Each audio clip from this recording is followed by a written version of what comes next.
বন্ধুরা, গৌতমের সাথে এই চ্যানেলে আপনাদের স্বাগত জানাই এবং ত্রয়োদশ মেজিয়া বুক ফেয়ার 2024 রীতিমতো ভিডিও করেছি, ভাইরাল হয়েছে এবং আজকেও তার তৃতীয় দিন আমরা পেয়ে গেছি এই মেজিয়া বুক ফেয়ারের যিনি সভাপতি এবং যিনি স্রষ্টা এই মেজিয়া বুক ফেয়ারের। তো দাদা, আপনাকে স্বাগত জানাই গৌতমের সাথে এই চ্যানেলে।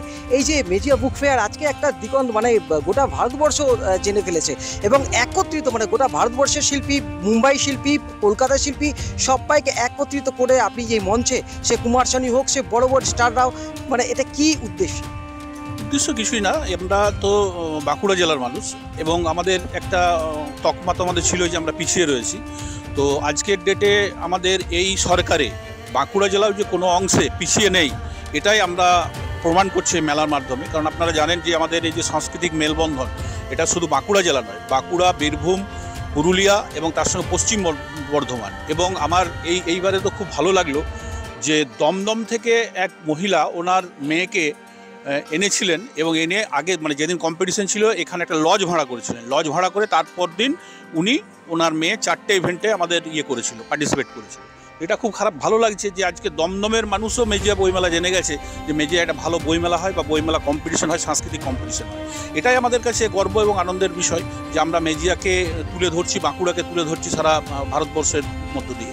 কিন্তু প্রায় শীত চলে গেছে, একটুখানি যেন মেলাটা যেটা বরাবর মেজিয়া বুক ফেয়ারে একটা আলাদা ভিড়, আলাদা একটা জাঁকজমক থাকে, সেটা যেন এই বছর একটুখানি দেরি হয়ে গেছে মনে হচ্ছে এবং অনেক মানুষ জানতে পারেনি যে মেজিয়া বুক ফেয়ার হচ্ছে। না, ব্যাপারটা হচ্ছে যে প্রথমে আমাদের মেলার একটা ডেট ঘোষণা হয়েছিল 11 থেকে 15 ফেব্রুয়ারি, কিন্তু আমাদের প্রশাসনিক বিষয় পারমিশনের জটিলতা এবং তার সঙ্গে সঙ্গে প্রায় 1000 ছাত্রছাত্রী এইচএস যারা পরীক্ষা দেবেন তাদের পরিবাররাও আমাদেরকে বিভিন্নভাবে অনুরোধ করেছিলেন যে দেখুন, এই সময় যদি মেলাটা হয় তাহলে আমরা বা ছেলেরা, আমরা পরিবারের লোক এবং ছেলেরা, আমরা ছেলেমেয়েরা কেউই আমরা বইমেলা উপভোগ করতে পারবো না। তো আপনাদের কাছে অনুরোধ, আপনারা মেলাটাকে যদি একটু এইচএসের পর করেন। তখন আমরা সিদ্ধান্ত নিয়েছিলাম যে না, ঠিক কথাটা ঠিক, এটাকে মান্যতা দেওয়া প্রয়োজন রয়েছে এবং সেই মতো আমরা বইমেলাটাকে তখন ক্যান্সেল করে আমরা এই ডেটটাকে বেছে নিই মার্চের 1 তারিখ থেকে মার্চের 6 তারিখ পর্যন্ত।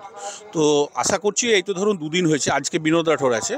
ভিড় মেজিয়া বইমেলায় যা ছিল, যেমন গতকাল কাব্যর যে অনুষ্ঠান ছিল সেটাও মারাত্মক ভিড় ছিল, কারণ আমি দেখেছি একদম শেষ পর্যন্ত ছিলাম। তো ভিড়ের কোনো হবে না। মেজিয়া বইমেলা দেখুন, দুর্গাপূজার জন্য আমরা যেমন 365 দিন একটা অপেক্ষা করে থাকি, মেজিয়ার মানুষ অপেক্ষা করে থাকে যে মেজিয়ার বইমেলা কবে হবে। এই আশেপাশের কলোনিগুলোতে যদি আপনারা দেখেন, একটা বাড়িতে 10 জন 15 জন করে তাদের রিলেটিভরা মেজিয়াতে এসছেন, এই 4-5 দিন তারা থাকবেন এবং মেলা উপভোগ করবেন। তো এটা একটা মেজিয়ার কি বলবো, দুর্গাপূজার মতো একটা রীতি হয়ে গেছে।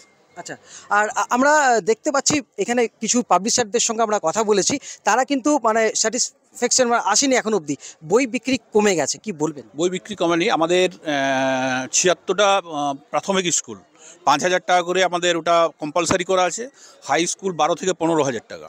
এই পারচেজটা এখনও হয়নি। এই পারচেজটা যখন হয়ে যাবে, ধরুন আপনি 76 × 5, কম টাকা নয়, এবং পার হাই স্কুল প্রায় ধরুন 17-18টা হাই স্কুল জুনিয়র বেসিক মিলে সেটাতে 15,000 টাকা করে। সেই টাকাটার বই যখন কেনা হয়ে যাবে তখন দেখবেন ওরা স্যাটিসফাই হয়ে গেছে। আচ্ছা, আরেকটি শেষ প্রশ্ন, আপনার ব্যস্ততার মধ্যে আমি আপনাকে, এই যে চারদিকে দেখছি মেজিয়া বই মেলা, কিন্তু বই মেলা শুধু বই নয়, এখানে কিন্তু সব ধরনের মিষ্টি থেকে আরম্ভ করে মাটির জিনিস, এমনকি মহিলাদের সাজার জিনিসও পাওয়া যাচ্ছে। এটা আপনার এই প্রসঙ্গে একটা কথা বলি, আমার 12 বছরের অভিজ্ঞতা যেটা হচ্ছে বই মেলাতে, এমনকি নাগরদোলা অবধি আছে। বই মেলাতে আমরা যে আমাদের সমাজের এলিট সমাজ, এই এলিট সমাজকে অর্থাৎ 40% মানুষকে আমরা বই মেলাতে আনতে পেরেছি, কিন্তু 60% মানুষ যারা বই বোঝে না তাদেরকে কিন্তু আমরা মেলাতে আনতে পারিনি। ন্যাচারালি আমাদের যে উদ্দেশ্যটা ছিল সেই উদ্দেশ্যটা আমরা সফল হইনি। এখন আমরা এইবারে ভেবেছি যে এর সাথে খাদ্য এবং তার সাথে সাথে যে স্টলগুলোর কথা আপনি বললেন, এগুলোকেও অ্যাড করতে হবে। এগুলোকে যদি অ্যাড করতে পারি তাহলে 100 জায়গায় অন্তত 100% না হোক 80% মানুষকে আমরা মেলামুখী করতে পারবো। এবং এটাই হচ্ছে মূল লক্ষ্য, যাতে 100%-এর সব থেকে বেশি পার্সেন্টেজ মানুষকে আমরা মেলায় নিয়ে আসতে পারি। এই উদ্দেশ্যে এই স্টলগুলো করা হয়েছে। অসংখ্য ধন্যবাদ। আপনারা শুনলেন আমাদের বিশিষ্ট সবাই এক নামে জানেন, মলয় মুখার্জি, আর বলার অপেক্ষা রাখে না। দেখতে থাকুন গৌতমের। আমরা এই মুহূর্তে দেখতে পাচ্ছেন চারিদিকে কিন্তু অসংখ্য মানুষের ভিড় এবং আজকে মুম্বাইয়ের প্রথিতযশা সেই গায়ক এবং এক সময় যার 80-90 দশকে কিন্তু কাঁপিয়ে দিয়েছেন গোটা মুম্বাই, এবং সেই আজকে শিল্পী বিনোদ রাঠোরজি আজকে এই মেজিয়ার মাটিতে পা দিচ্ছেন। এবং আমরা শুধু বিনোদ রাঠোর বলবো না, এই 13 বছর ধরে এই মেজিয়া বুক ফেয়ারে, সে কুমার শানি হোক এবং বহু বিশিষ্ট মানুষরা কিন্তু এই মেজিয়ার মাটিতে পা দিয়েছেন এবং এটা কিন্তু গর্বের, বাঁকুড়া কিন্তু গর্বের। এবং আমরা এই মুহূর্তে আপনাদের দেখাচ্ছি মেজিয়া বুক ফেয়ার 2024-এ। এখন আপনারা চারদিকে দেখতে পাচ্ছেন ভিড়, এবং আপনাদের গতকাল যে ভিডিও দেখেছি সেই ভিডিও আপনারা ভাইরাল করেছেন, এবং এই মুহূর্তে আপনাদের দেখাচ্ছি সেই দৃশ্য। এবং আপনাদের যেমন মেজিয়া বুক ফেয়ারে দেখিয়েছি কাঁচা লঙ্কার rasgulla, solid carbon die oxide, এবং তার সাথে আজকে বিনোদ রাঠোরজি। তো বন্ধুরা, ওখানে কিন্তু রীতিমতো স্টেজ জমে উঠেছে, আর আপনাদের সামনে গৌতমের সাথে আপনারা দেখছেন এই মুহূর্তে। আপনারা দেখতে থাকুন, আর এইভাবেই পাশে থাকুন, ভালোবাসুন। আর এর মধ্যে যদি চ্যানেল সাবস্ক্রাইব করে না থাকেন, চ্যানেলটি সাবস্ক্রাইব করুন আর দেখতে থাকুন গৌতমের সাথে।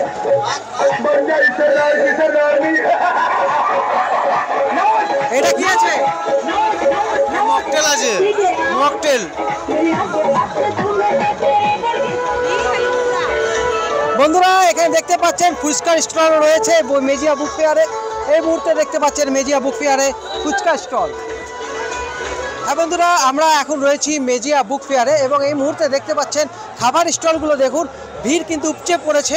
এই মুহূর্তে বহু দূর দূরান্ত থেকে মানুষজন, আরও সব রকমের জিনিস কিন্তু এই মেজিয়া বুক ফেয়ারে আপনার পেয়ে যাবেন। আপনারা দেখছেন গৌতমের সাথে।